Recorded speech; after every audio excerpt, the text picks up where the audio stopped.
Ritual haji dan umroh adalah satu ritual yang memberikan pelajaran yang sangat mendalam secara spiritual di dalam agama Islam. Menjadi puncak dari pelajaran spiritualitas keislaman kita. Sebagaimana yang diajarkan oleh Nabi Ibrahim dan keluarganya, yaitu berserah diri hanya kepada Allah Azza wa Jalla. Tetapi kalau kita lihat tren pelaksanaan ibadah haji dan ibadah umroh, kita menemukan bahwa semakin ke sini dan ke masa depan, tren pelaksanaan ibadah haji dan umroh itu semakin selebritas dan semakin menjanjikan fasilitas yang serba wah, serba enak. Di mana itu secara diametral akan memberikan arah yang berbeda terkait dengan pelajaran inti berserah diri dari ibadah haji itu. Transportasinya yang semakin nyaman dan lebih cepat. Hotel-hotel dan penginapannya semakin mewah. Menu-menu makanan pilihannya semakin lezat. Di dalam rombongan ada para artis, para selebritis, dan tokoh masyarakat, dan sebagainya, dan sebagainya. Bagaimanakah seharusnya kita memahami dan menjalankan ibadah haji itu supaya mendapatkan esensi dari ibadah haji sebagai puncak dari perjalanan spiritualitas seorang muslim? Mari kita bahas secara kritis dalam episode perspektif kali ini. Agar kita tidak terjebak ke dalam ritual yang memberikan arah berlawanan dengan proses berserah diri, maka kita harus back to basic terhadap pelajaran haji ini.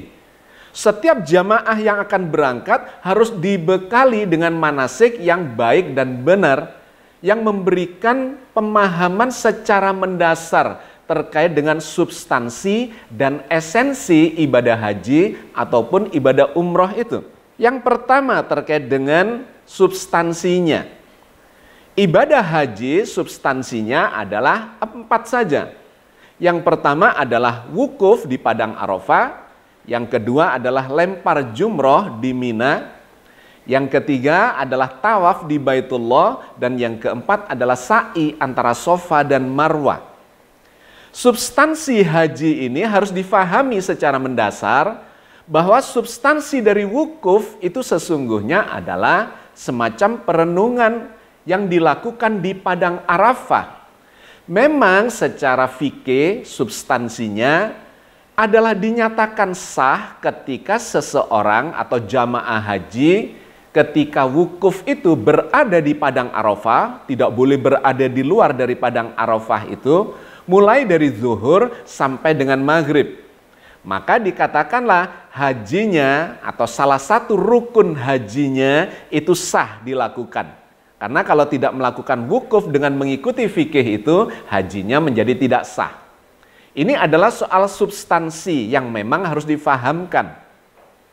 Yang kedua adalah lempar jumroh. Apa substansinya? Substansinya adalah melemparkan kerikil-kerikil sebanyak 7 butir kepada setiap tugu jamarot. Ada 3 tugu jamarot yang ada di tempat lempar jumroh itu. Itu adalah substansi dari ritualnya, dari peribadatannya. Yang ketiga adalah tawaf di sekitar Baitullah, di sekitar Ka'bah yang ada di Mekah. Substansi dari tawaf itu adalah memang berputar mengelilingi Ka'bah itu. Tetapi nanti kita lihat esensinya bukan hanya berputar-putar.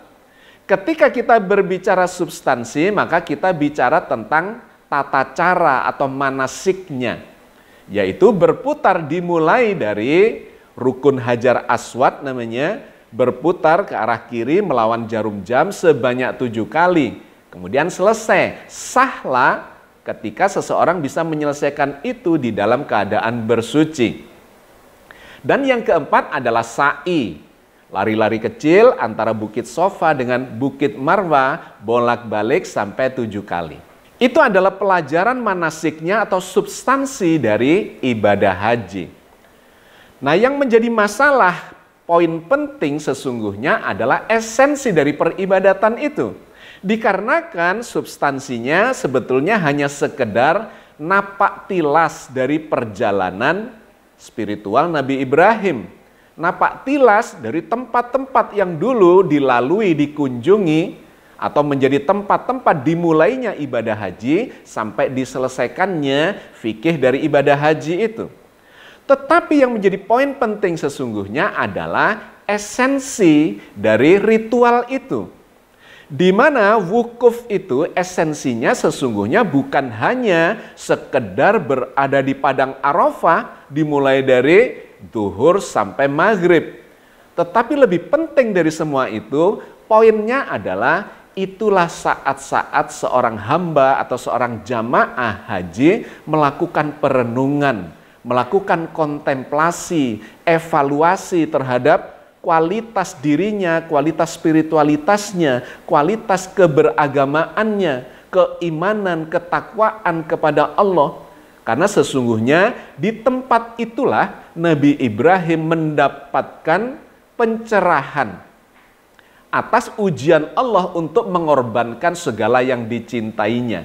Dan beliau mendapatkan pencerahan di sana, terbuka hijab secara kejiwaannya dan kemudian mengakui kebenaran atau bahkan kemudian mentaati untuk menjalankan perintah Allah untuk mengorbankan apa yang dicintainya, termasuk adalah anak sematawayangnya yaitu Nabi Ismail alaihissalam.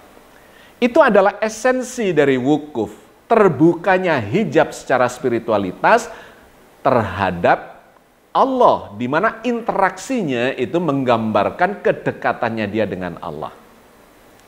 Sedangkan yang kedua, lempar jumroh itu esensinya bukan sekedar melempar batu, melempar kerikil ke Tugu Jamarot. Itu sekedar simbolisasi saja. Esensinya sesungguhnya adalah mengalahkan sifat-sifat setaniah di dalam diri kita yang memang bersemayam, bercokol di dalam jiwa setiap orang. Fa'alhamaha fujuroha wa taqwaha. Allah mengilhamkan sifat-sifat fujur, yaitu sifat-sifat buruk yang diinspirasi oleh setan-setan yang sesungguhnya sudah ada di dalam diri kita, yang digambarkan oleh Rasulullah sudah mengalir seiring dengan aliran darah kita dan membisikkan hal-hal yang tidak baik. Nah, maka lempar jumroh itu sesungguhnya esensinya adalah mengalahkan sifat-sifat setaniah itu menjadi sifat ketakwaan. Fa'alhamaha fujuroha wa taqwaha qad aflaha man zakkaha. Maka sungguh menanglah, sukses dia, berhasil dia ketika dia berhasil atau melakukan proses pensucian dirinya dari sifat-sifat setaniah itu. Dan yang ketiga, esensi dari tawaf. Tawaf itu sesungguhnya bukan hanya sekedar berputar-putar di sekitar Baitullah, bangunan Ka'bah itu.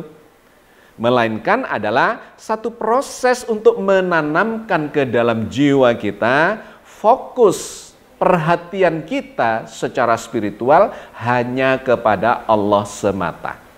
Senantiasa mengingatkan kita bahwa hidup ini dari lahir sampai mati kita, bahkan kalau di dalam sholat kita mengatakan inna sholati wa nusuki wa mahyaya wa mamati lillahi rabbil alamin. Sesungguhnya sholatku, ibadahku, hidup dan matiku hanyalah bagi Allah semata. Fokus hidup ini sesungguhnya adalah perjalanan kembali kepada Allah.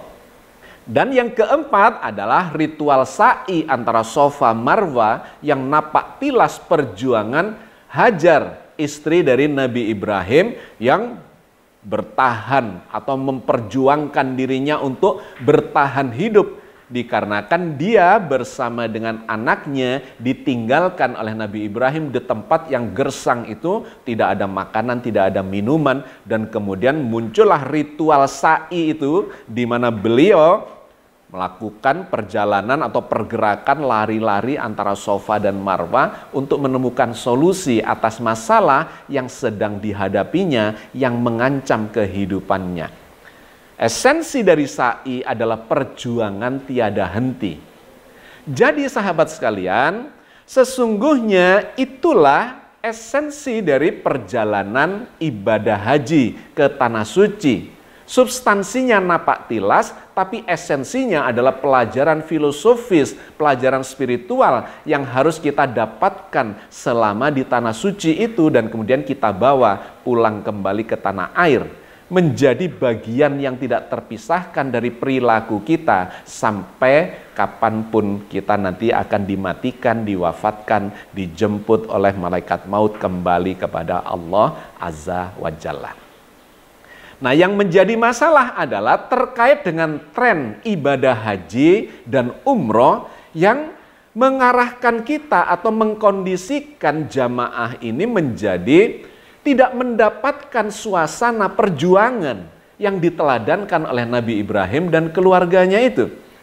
Ketika semuanya itu serba selebritis, serba mewah, serba enak, fasilitasnya serba ada, maka kita tidak mendapatkan media untuk pembelajaran mengarah kepada proses berserah diri hanya kepada Allah itu. Tidak jarang kita mendengar terkait dengan haji selebritis itu, sang jamaah ini sepulang dari Tanah Suci, dari ibadah hajinya menceritakan betapa mahalnya biaya untuk melakukan haji, misalnya yang sekarang kita kenal dengan haji furoda misalnya, yang tahun ini mengalami kegagalan karena visanya tidak keluar.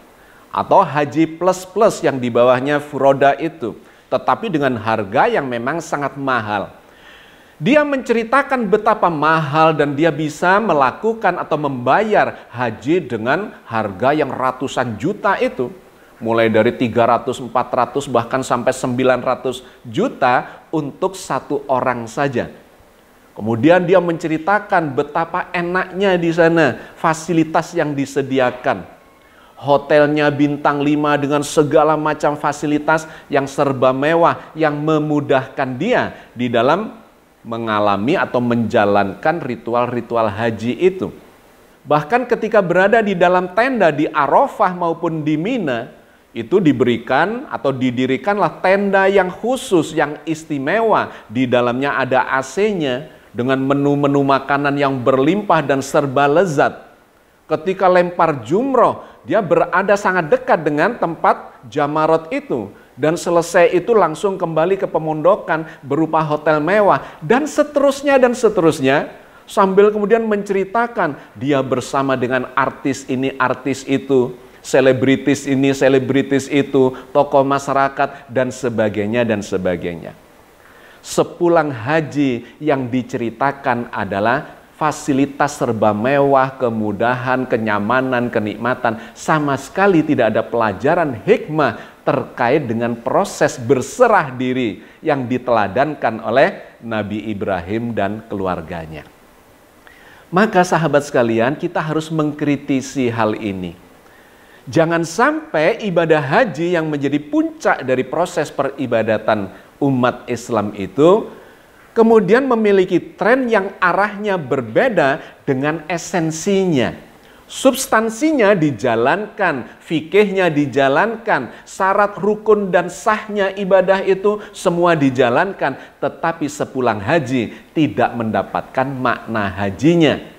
Tidak bertambah sabar, tidak bertambah ikhlas, tidak bertambah taat, tidak bertambah suka berkorban, dermawan, dan sebagainya, yang semua itu artinya dia tidak mendapatkan pelajaran inti dari ibadah haji dan umrohnya. Maka Allah mengingatkan kita semua terkait dengan ibadah haji dan ibadah umroh kita. Misalnya di dalam surat Al-Baqarah 196. Wa atimul hajja wal umrota lillah. Dan sempurnakanlah ibadah hajimu dan umrohmu hanya karena Allah semata. Ini adalah perintah untuk memurnikan niat haji dan umroh kita. Memang di ayat yang lain digambarkan ibadah haji dan umroh itu boleh sambil berdagang, sambil berbisnis. Itu diperbolehkan. Tetapi ketika kita sudah masuk ke dalam proses ritualnya, proses peribadatannya, maka tinggalkan semua itu. Bisnisnya, perniagaannya, perdagangannya, semua harus ditinggalkan dan memurnikan niatnya hanya karena Allah semata. Maka Allah memerintahkan di dalam rentetan ayat setelah itu, misalnya di ayat 198, Allah menggambarkan banyak-banyaklah berzikir mengingat Allah. Meskipun tadinya ada niat terkait dengan bisnis, dengan perdagangan dan sebagainya. Allah berfirman di dalam surat Al-Baqarah 198. Tidak ada dosa bagimu untuk mencari karunia, yaitu rezeki hasil perniagaan dari Tuhanmu. Maka apabila kamu telah bertolak dari Arafah, berzikirlah kepada Allah di Masyaril Haram dan berzikirlah menyebut nama Allah sebagaimana yang ditunjukkannya kepadamu. Dan sesungguhnya kamu sebelum itu benar-benar termasuk orang-orang yang sesat. Bahkan setelah menyelesaikan ibadah haji itu masih terus diperintahkan untuk berzikir sebanyak-banyaknya kepada Allah. Seperti yang difirmankan di dalam surat Al-Baqarah ayat 200. Apabila kamu telah menyelesaikan ibadah hajimu, maka berzikirlah dengan menyebut Allah sebagaimana kamu menyebut-nyebut atau membangga-banggakan nenek moyangmu, atau berzikirlah lebih banyak dari semua itu.